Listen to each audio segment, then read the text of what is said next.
Hi, everyone. Harry here to talk about some good old-fashioned minority opposition, even though they don't hold the cards to really keep things from happening, but a public display of opposition to an important Trump nominee. It's a little bit reminiscent. Anyone seen Mr. Smith Goes to Washington? Jimmy Stewart, the idealistic senator who confronts the corrupt old guard and is told to, play ball, won't do it, and does a filibuster where he just stays up and stays up and stays up until he collapses.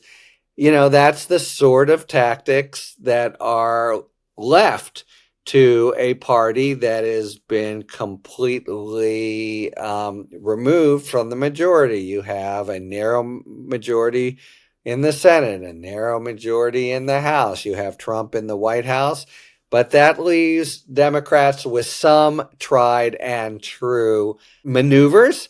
They are the maneuvers almost guerrilla-like. They're sort of outside the standard playbook of voting for somebody or not, or negotiating out deals. The Republicans will not negotiate with the Democrats, but that leaves some things, and they did do just that for the nomination of Russell Vought, who is going to be the nominee to lead the Office of Management and Budget.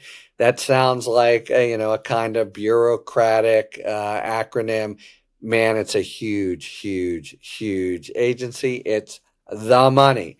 And so often, in fact, for that very reason, they control kind of the policy direction of the administration. It will happen often that we need the OMB to weigh in, or we need the OMB's sign off, or the OMB is opposing this and we need to somehow reconcile. And who is Russell Vought, and why do the Democrats fear him so much?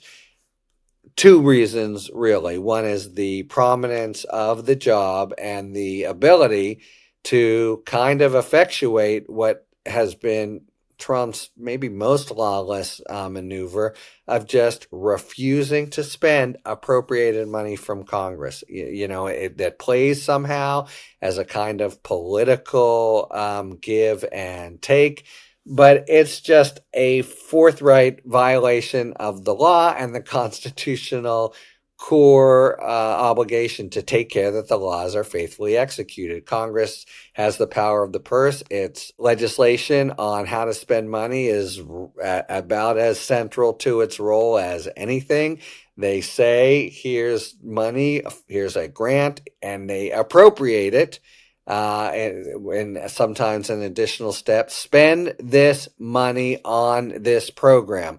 That's a law now. And for the administration just to take it as a recommendation, or to think that they can, we're going to think it over to see if this is a good, efficient spending for the American people. Hogwash. There's a law. Execute the damn law. That is the core job. So this guy being there at OMB has the power not to do it. Why would we think he's especially likely not to? And now you come to the second and really main reason. He is one of the principal authors of Project 2025. So he's, really, he previously served briefly at the end of the Trump administration on OMB, but then he became, really, he's one of the lead writers and architects of Project 2025, which Trump disavowed during the campaign, said, oh, no, I'm not really following it, maybe a few things. Total lie. Especially the whole kind of shock and awe of the first few weeks, and many of its particulars, like the firing of inspectors general, straight out of the Project 2025 playbook. So here's a guy who wrote the damn Project 2025 playbook, and that playbook asserts an absolutely unconstitutional authority, encourages it really, to basically just ignore Congress or just, stiff arm them even when they've done the job that the democracy assigns to them above and beyond. So that's the reason the Dems really don't like him, and it's a very good reason. So what did they do?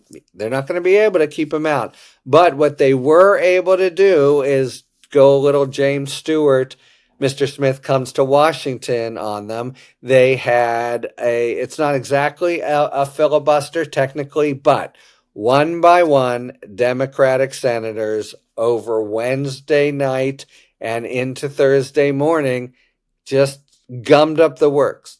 They took to the floor on the U.S. Senate and they vehemently said why Vought's a bad actor and why they think he's a terrible choice for OMB. And then the next one, and then the next one, up to there are 47 senators. Were all of them part of it? Not clear, but maybe, because all in all, 30 hours over the evening and into Thursday. Now, at the end, that won't change it, but what it will do, and this is just a big part of what's going on now in the overall pushback to Trump, it'll shine a spotlight on it. It'll sort of put in a marker. So when he starts doing these unlawful things, we told you so. It will most importantly, one hopes, and this is what they have to do, this is the biggest sort of task in front of Democrats now, it will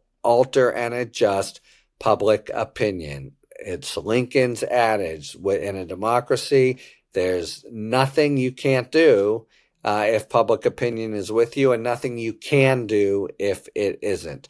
So really, the ultimate optimistic vision here is the people come to understand. And remember, Trump starts with minority support. He's never had majority support, and he's now lost 7 points since he started the presidency. He's at 42%. So the people overall come to understand the damage that his election is really enacting day in, day out to the Constitution and the actual risk it poses for the American experiment. It sounds highfalutin, but it's totally true, and it swamps the price of milk in the supermarket that seem to be uppermost in people's minds, as opposed to these very risks to the Constitution that the Democrats were just unsuccessful in making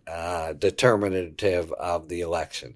So it's a matter of shifting, and not even so dramatically, public opinion. So there's a real focus on the survival of democracy, the real possibility that this president uniquely threatens it, and to have people aware, whereas often before the election, during the election, and since, it doesn't seem to have been uppermost on people's minds. It's got a kind of abstract feel to it, and yet nothing could be more practical, matter more day to day. It's everything. It's ability to speak your mind. It's knowing that the law applies. It's being able to oppose a president and not have him just mow you down. It's really, it is, this abstract notion is as practical as it comes. People hopefully are kind of tumbling to that view, and the Democrats, even as a minority party, are doing what they can.